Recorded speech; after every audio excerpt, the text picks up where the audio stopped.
Teman-teman, saya akan jelaskan alasan medis. Kenapa kita nggak boleh sembarangan menyentuh area tubuh kita yang sensitif ini.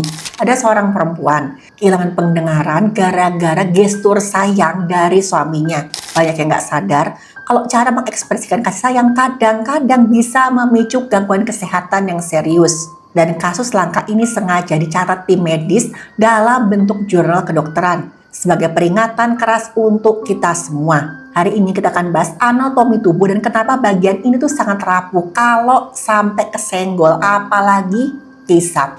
Area ini meskipun termasuk zona keintiman, tapi juga bisa sangat rapuh.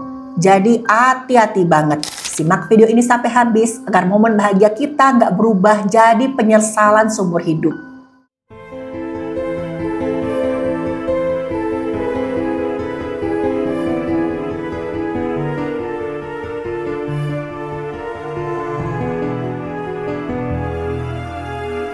Halo, saya Dr. Stefani.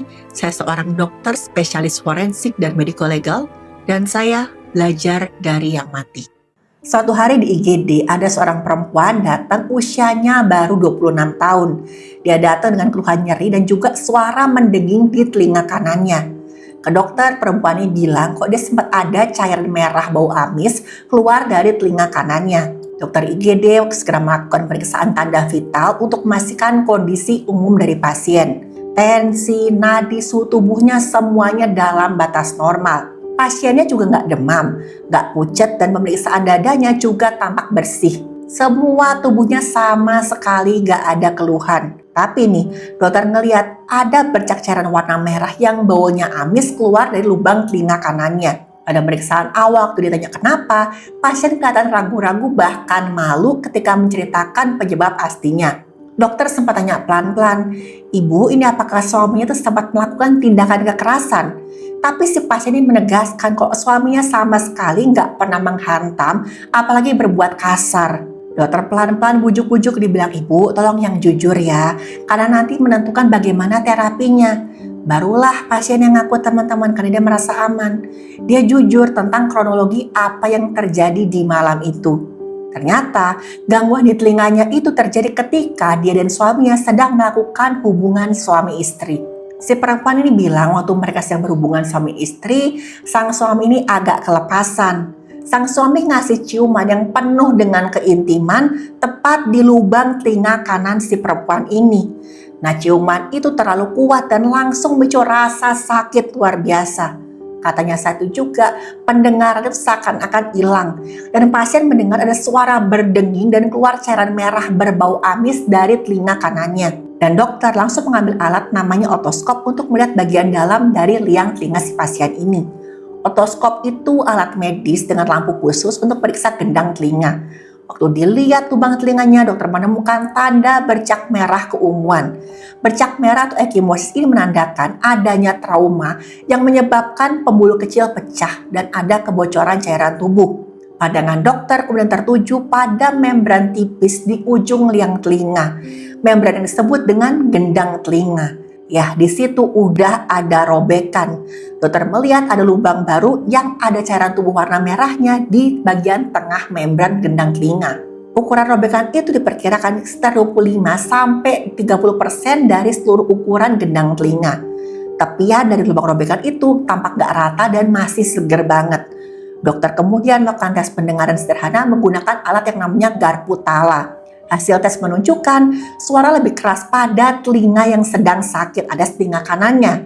Tes ini mengkonfirmasi memang ada gangguan hantaran suara gara-gara kerusakan fisik di organ telinga kanan. Dokter kemudian melakukan uji pendengaran yang lebih akurat lagi, yaitu audiogram, mengukur ambang batas pendengaran. Hasil periksa menunjukkan pasien memang mengalami penurunan pendengaran di telinganya yang sakit.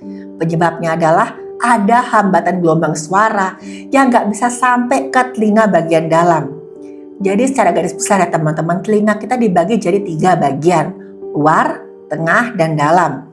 Gendang telinga berfungsi sebagai jembatan dan menghantarkan getaran suara dari luar ke telinga bagian dalam sampai saraf pendengaran.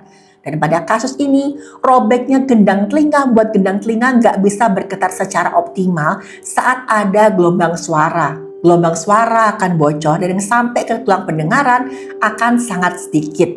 Ini yang menyebabkan terjadi penurunan ambang dengar pada pasien ini.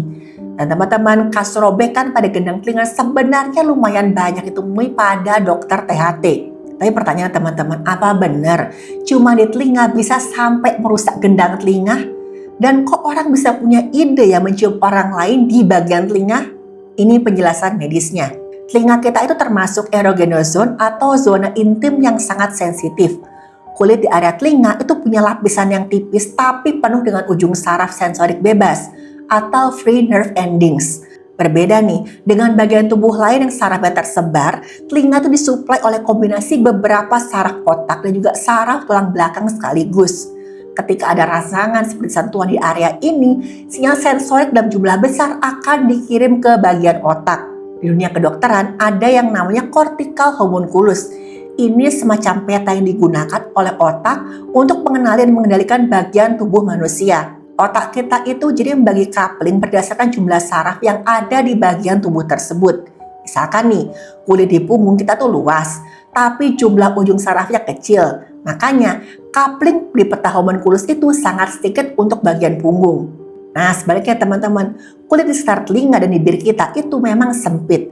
Tapi di sana terdapat jutaan ujung saraf yang desak-desakan. Karena super padat, otak otomatis nih harus menyediakan coupling atau ruang pemrosesan yang sangat luas. Karena telinga mendapatkan coupling yang sangat luas di peta otak ini, otak kita jadi jauh lebih pekat dan responsif terhadap setiap rangsangan di area telinga. Sentuhan sekecil atau selembut apapun di telinga akan langsung diartikan oleh otak sebagai sinyal yang sangat kuat dan sangat intens. Nah ini ya alasan medis kenapa stimulasi ringan di bagian telinga itu tuh rasanya dahsyat banget dan bahkan bisa memicu keintiman. Contohnya nih, misalkan kita dengar suara napas atau bisikan dengan frekuensi rendah, maka sinyalnya langsung diproses oleh otak. Otak akan melepaskan kimia kebahagiaan seperti oksitosin, dopamin, dan juga endorfin. Rangsangan yang diterima oleh saraf vagus di telinga mengaktifkan sistem saraf. Tubuh kemudian dikondisikan dalam keadaan rileks serta terbuka terhadap intimasi, yang disebut juga dengan rest and digest mode. Nah, kalau stimulasi ini masuk ke otak diterjemahkan sebagai keintiman, tubuh akan mengalirkan aliran cairan ke organ-organ reproduksi, meningkatkan sensitivitas tubuh secara keseluruhan. Ini yang menyebabkan telinga jadi salah satu zona keintiman atau erogenous zone. Kalau rangsangan yang diberikan terlalu kuat seperti pasien ini, akibatnya enggak main-main. Jadi ketika bibir menempel ketat dan menutup semua lubang telinga pasien tersebut, ruang dalam liang telinga otomatis jadi kedap udara dari bagian luar. Nah, waktu pasangannya nih suaminya melakukan gerakan seperti menyedot dengan kuat demi sensasi kemesraan yang terjadi justru sebaliknya. Tindakan menyedot ini menarik udara keluar menurunkan tekanan di bagian dalam telinga. Terjadilah fenomena penurunan tekanan udara yang drastis di liang telinga si pasien tadi. Dan tadi tarikan vakum ini kan mendadak sangat kuat. Udah pasti melampaui batas elastisitas atau regangan dari gendang telinga. Dan akibatnya jaringan tipis itu pun robek di bagian tengah yang paling rapuh. Hisapan ini juga merusak pembuluh kecil sehingga memicu kebocoran cairan tubuh. Inilah yang dialami oleh pasien perempuan tadi. Tapi untungnya pada kasus ini itu termasuk golongan yang ringan. Banyak penelitian membuktikan kalau gendang telinga itu memang bisa sembuh sendiri. Kebanyakan cedera robek akibat trauma akan menutup kembali tanpa perlu tindakan. Langkah pertama yang paling penting adalah menjaga kondisi telinga harus tetap kering. Pasien dilarang keras masukkan air atau berenang selama masa pemulihan. Karena air yang masuk bisa membawa kuman dan memicu infeksi cairan di telinga.